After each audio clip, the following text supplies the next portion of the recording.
Hey guys, it's me, Melanie, your whole food plant-based coach. How you guys doing? It's been a couple of weeks I haven't been on.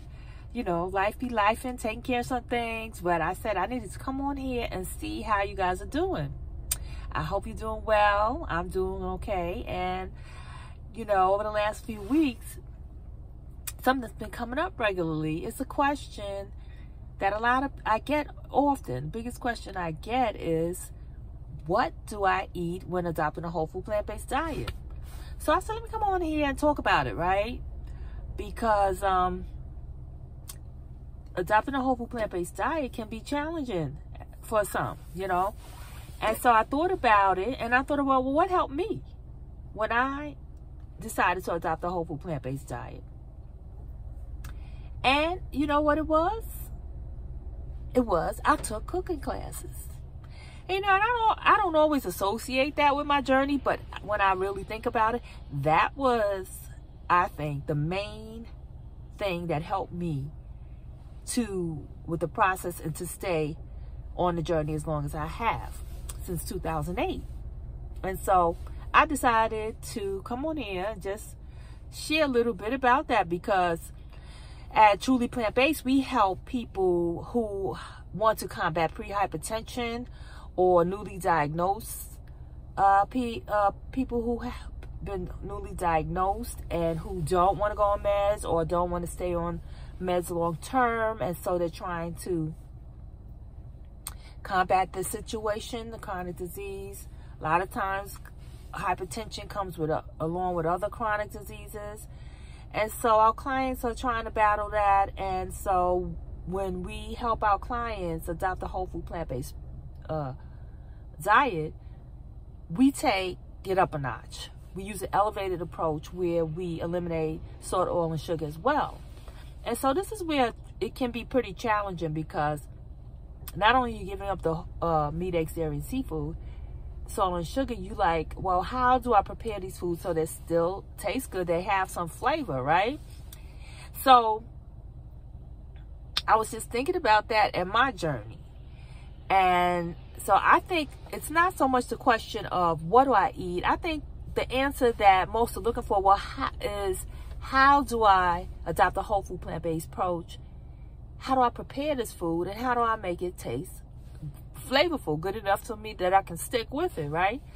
So when I thought about my journey, I remember when I was just doing it just to be doing it, I told you I used to just go to different restaurants, and I knew how the food was supposed to taste, what kind of recipes were available on a whole food plant-based diet and all that, but I had people cooking for me. I was eating out.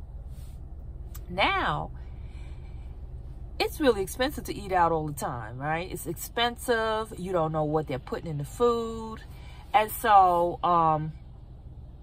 you really need to cook. I mean, even if you're not going to cook every day, you need to know how to cook, right? So one day I went into Whole Foods, and there was this woman doing a Vitamix demonstration. And she made so much stuff with this Vitamix. I said, you know what? I'm buying me one of those. So I got me the Vitamix. And in her card, it said that she also gave cooking classes. So I called her up, and we made an appointment. I went to her spot, and she taught me how to make, with the Vitamix, all these different types of delicious salad dressings and sauces.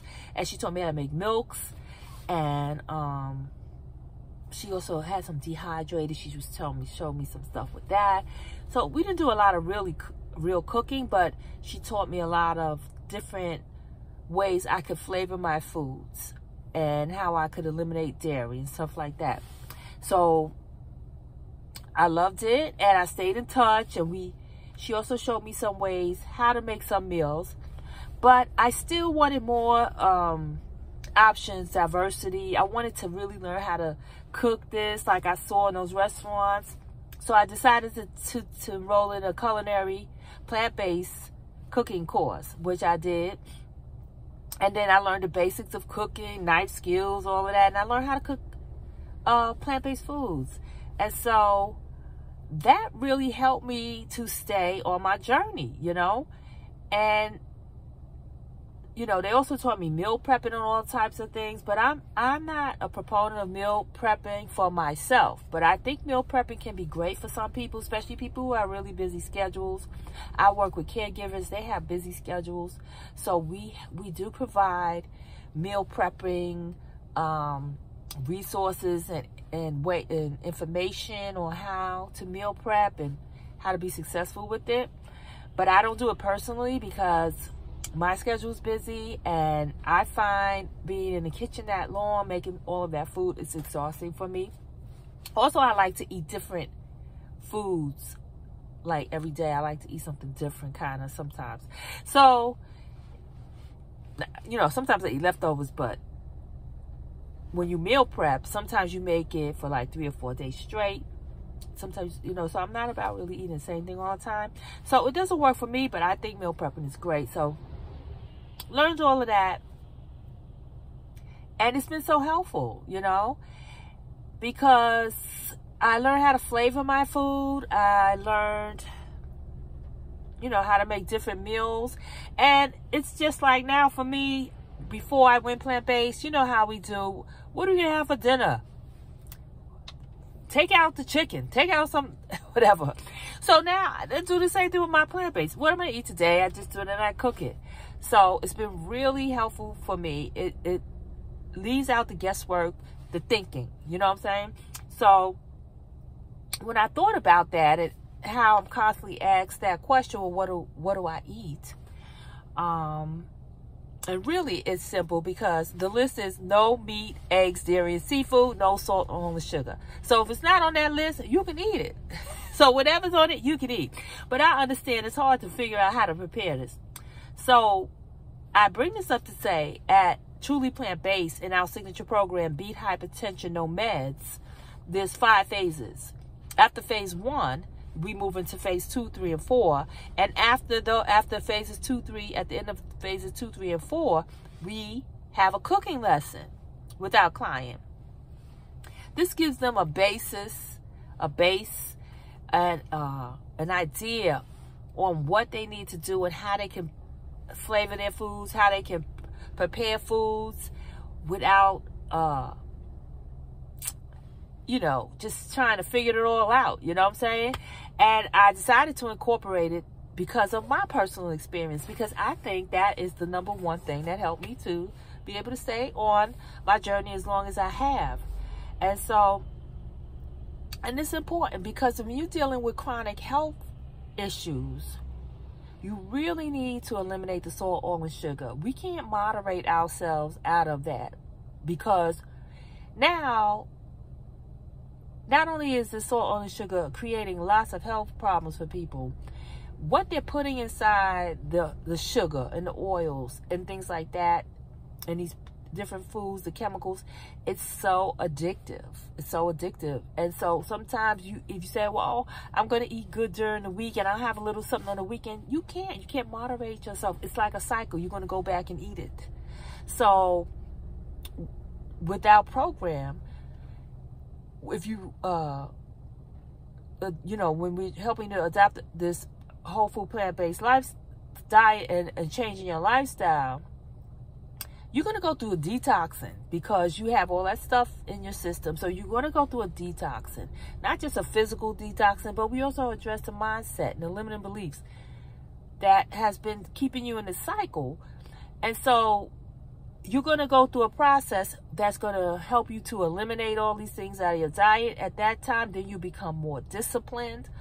You'll have more self-control. So once you at a level of optimal health, then you can occasionally have some salt, oil, and sugar. But at this point, no, you can't have it if you are trying to achieve this goal of combating your chronic health issues.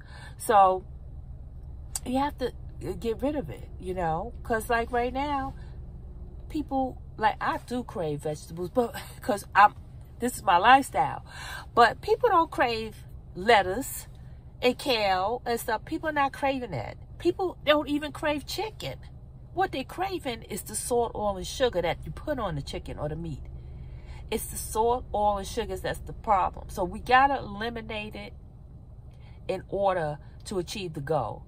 So at Truly Plant-Based, when we do our signature program, we eliminate it. So if you want to, you ready to seriously attack this problem, know that no meat, eggs, dairy, seafood, salt, oil, or sugar. Don't ask about, well, what can I have instead of sugar? You can't have nothing instead of sugar. No refined sugars, no sugar in the program. No oils, no salts. Okay, but we're going to help you through the process. And the cooking classes are a great addition to help you to be able to stay on it, know how to season your food, know how to cook your food. Can be a great help in staying on it, you know. And so don't ask about, no, oh, well, I had a little bit of meat. No, you can't have it. And if you want to still dip and dab, this program is not for you, because we eliminate it. And so, but we don't just leave you out there high and dry. We're going to show you how to flavor your food and cook your food so that you can make it through the process. And then I think it takes about 21, I'll say up to 30, maybe 21 to 30 days. Your taste buds will change. You won't even be wanting that salt on the sugar if you stay on a target or focus on what you need to be doing. But if you're going to dip and dab, you're never going to get your taste buds trained. You're going to stay in that vicious cycle. So yes, the answer to the question, that our biggest question I get, what do I eat? Well, it's not about what do I eat. The answer is, how do I prepare it? How do I make it flavorful so that I can stick to this and achieve my goal? So that's what I've been thinking about the last 2 weeks that I want to share with you. And if you're interested in our program, Beet Hypertension, No Meds, you want to learn more, have a discovery appointment, a discovery meeting, the link is in the description. And we love to help. We love to help. Okay, guys, it's raining today, but you know what? That doesn't stop us, right? Because even though it's raining, what you got to do? You got to have an amazing day on purpose. Talk to you soon.